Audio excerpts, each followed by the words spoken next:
మన ప్రభు అయిన రక్షకుడైన యేసుక్రీస్తు పరిశుద్ధ నామములో మీ అందరికీ శుభములు తెలియచేయుచున్నాను. మీరందరూ ప్రభు యొక్క కృపను బట్టి క్షేమముగా ఉన్నారని ఆశిస్తూ ఉన్నాను. ఈరోజు బలపరిచే వాక్యము యోనా గ్రంథము 1వ అధ్యాయము 3వ వచనము. యెహోవా సన్నిధిలో నుండి తర్షీషు పట్టణమునకు పారిపోవాలని యోనా యొప్పేకు పోయి తర్షీషునకు ఒక ఓడను చూచి ప్రయాణమునకు కేవు ఇచ్చి యెహోవా సన్నిధిలో నిలవక ఓడవారితో కూడా తర్షీషునకు పోవుటకు ఓడ ఎక్కెను. ఈ రోజున మనము దైవ సేవకుడైన యోనా గురించిన మాటలు ధ్యానం చేస్తూ ఉన్నాం. తన సేవకుడైన యోనాను ప్రవక్త ద్వారా ఇజ్రాయేళ్ల దేవుడకు యెహోవా సెలవిచ్చిన మాట చొప్పున ఇజ్రాయేలీల సరిహద్దులు మరలా స్వాధీనపరచుకొనబడినట్లుగా దేవుని యొక్క వాక్యములో మనము జ్ఞాపకం చేసుకుంటున్నాం. ఒకప్పుడు దేవుని ఉద్దేశాలను ప్రజలకు ప్రకటిస్తూ దేవుని చిత్తమును జరిగించిన దైవ సేవకుడు ఇప్పుడు దేవుని యొక్క మాటకు అవిధేయుడవటము ఎంత విచారకరము. తర్షీషు కొందరు అనుకున్నట్లుగా ప్రస్తుత స్పెయిన్కు నైరుతి దిశలో ఉండగా నినివే తర్షీషుకు వ్యతిరేక దిశలో ఉంది. నీ ఆత్మయుద్ధ నుండి నేనెక్కడికి పారిపోదును, నీ సన్నిధి నుండి నేనెక్కడికి పారిపోదును. నేను ఆకాశమునికి ఎక్కినను, నీవు అక్కడను ఉన్నావు. నేను పాతాళమందు పడుకొనెనను, నీవు అక్కడను ఉన్నావు. నేను వేకువ రెక్కలు కట్టుకొని సముద్ర దిగంతముల్లో నివసించును, అక్కడను నీ చేయి నన్ను నడిపించును. నీ కుడి చేయి నన్ను పట్టుకున్నని దావీదు పలికిన మాటలకు భిన్నముగా ఉంది యోనా ప్రవక్తన. అతడు యెహోవా సముఖము నుండి పారిపోయేందుకు ప్రయత్నిస్తున్నాడు. మొదట్లో యోనా ప్రయాణము అతడు అనుకున్నట్లుగానే సవ్యముగా జరిగింది. అతని కోసం ఒక ఓడ సిద్ధముగా ఉంది. ఆ ఓడలో ప్రయాణం చేసేందుకు అవసరమైన డబ్బు కూడా అతని యొద్ద ఉంది. అతడు పండుకొని హాయిగా నిద్రపోయేందుకు ఒక మంచి స్థలము కూడా అందులో అతనికి దొరికింది. ఒక విశ్వాసిని దేవుని నుండి దూరముగా తీసుకొని వెళ్ళేందుకు అవసరమైనవన్నీ సాతానుడు వెంటనే సమకూరుస్తాడు. అయితే సాతానుడు సమకూర్చే పరిస్థితులు పైకి సవ్యముగా ఉన్నట్టే మనకు కనిపించవచ్చు, కానీ అవి మోసకరమైనవిగాను ప్రమాదకరమైనవిగాను ఉంటాయి. యోనా ఆత్మీయ స్థితి మెట్టుమెట్టుగా దిగజారుతున్నట్లుగా మనకు కనిపిస్తుంది. భౌతికముగాను ఆత్మీయంగాను కూడా అతడు దిగజారిపోతున్నాడు. తాను యెహోవా సన్నిధిలో నుండి పారిపోవచ్చున్నట్టు అతడు అన్యులైన ఓడవారితో చెప్పాడు. ఇజ్రాయేల్ దేవునికి ఇదెంత అవమానకరమైన విషయం. తాను దేవుని యొద్ద నుండి పారిపోతున్నానని యోనా అనుకున్నప్పటికీ కటాక్షమును జాలియు బహుశాంతమును అత్యంత కృపగల దేవుడు తనను వెంబడిస్తున్నాడన్న వాస్తవము యోనాకు తెలియదు. గాఢ నిద్ర నుండి మేల్కొనబడిన యోనా తాను దేవుని సన్నిధి నుండి పారిపోలేనని, దేవుని చిత్తానికి తాను తలవంచవలసిందేనని గ్రహించాడు. ఓడనాయకుడు యోనాతో పలికిన మాటలను అపోస్తలుడైన పౌలు ఈ విధంగా ప్రతిధ్వనింపచేశాడు.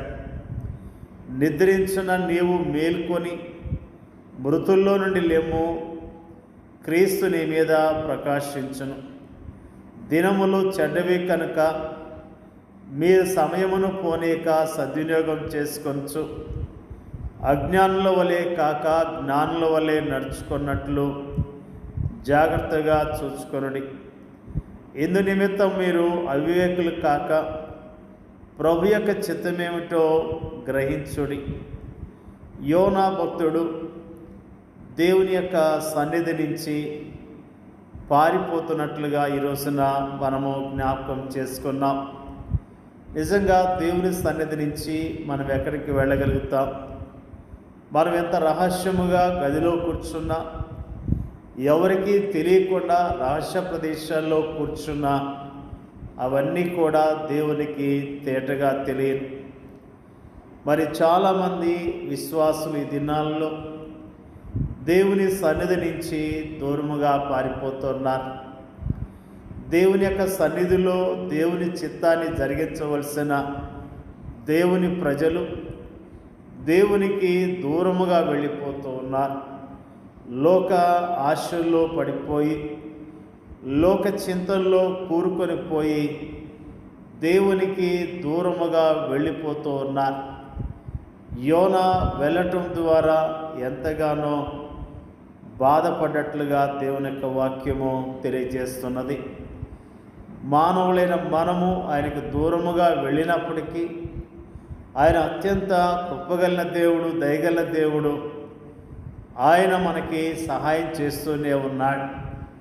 నిజముగా దేవుని యొక్క చిత్తానికి దూరముగా ఉన్నట్లయితే ఈరోజైనా నువ్వు ప్రభు సన్నిధిలో ఒప్పుకొని సరిచేసుకొని పశ్చాత్తాపడి దేవుని బిడ్డగా, దేవుని చిత్తాన్ని జరిగించే బిడ్డగా జీవించాలని ప్రభు నామములో జ్ఞాపకం చేస్తూ ఉన్నారు.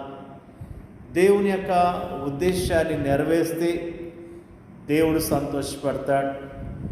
యోనా అవిధేయత వలన చాలా నష్టము కలిగేది. దేవుడు కలగచేసుకొని యోనాను నినివే పట్టణానికి పంపించాడు. యోనా నినివే పట్టణానికి వెళ్ళటము ద్వారా, దేవుడు చెప్పిన వర్తమానం చెప్పటం ద్వారా ఆ దేశమంతా ప్రజలు పశ్చాత్తాపడి దేవుని నమ్ముకొని రక్షించబడ్డట్లుగా దేవుని యొక్క వాక్యము తెలియజేస్తున్నది. ప్రేమైన దేవునికి బిడ్డలారా, మనము దేవుని మాటకు విధేయత చూపించడం ద్వారా దేవుని నామానికి ఘనత వస్తుంది. అనేకులు దేవుని తెలుసుకొని దీవించబడతారు. నిజముగా మనలో ఉన్న అవిధేయతను విడిచిపెడదాం, మనలో ఉన్న నిర్లక్ష్యాన్ని విడిచిపెడదాం, మనలో ఉన్న పాపాన్ని విడిచిపెట్టి దేవుని చిత్తాన్ని జరిగించడానికి పూనుకొందాం. మనకిచ్చిన పనిని చక్కగా చేద్దాం, ప్రభుని గణపడదాం. మన ద్వారా దేవుని యొక్క నామం ప్రకటించబడాలి, అనేకులు రక్షించబడాలి, దేవుని నామానికి ఘనత రావాలి. ఆ విధముగా మనం దేవుని కొరకు జీవిద్దాం. దేవుని యొక్క వాక్యాన్ని దీవించునుగాక. పరిశుద్ధుడైన మా తండ్రి, నీకు వందనాలు, స్తోత్రాలు. భక్తుడైన యోనా గురించి అయ్యమ్మ జ్ఞాపకం చేసిన విధానం బట్టి నీకు వందనాలు తండ్రి, నీకు స్తోత్రాలు. ప్రభా, నీ సేవకుడు ప్రభా నీ మాట వినకుండా పారిపోయిన కానీ అతన్ని ప్రభా జ్ఞాపకం చేసుకున్నావు. అతన్ని మరణానికి అప్పగించకుండా అతని ద్వారానే నీ చిత్తాన్ని జరిగించిన విషయాన్ని ఈ రోజున జ్ఞాపకం చేసుకోవడానికి ఇచ్చిన కృపను బట్టి నీకు వందనాలు. మేము నీ ప్రజలుగా జీవిస్తున్నాం తండ్రి. నీ మాటకు విధేయత చూపించడం మాకు నేర్పించండి.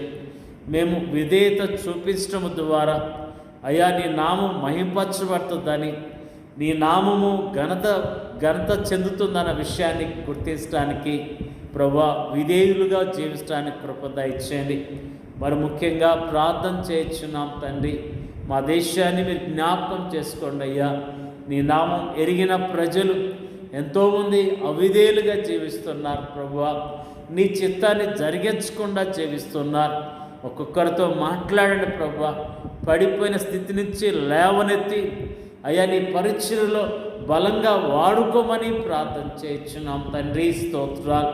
మా దేశాన్ని కనికరించండి, మా దేశ ప్రజలను రక్షించండి, కాపాడమని ప్రార్థన చేయించున్నాం.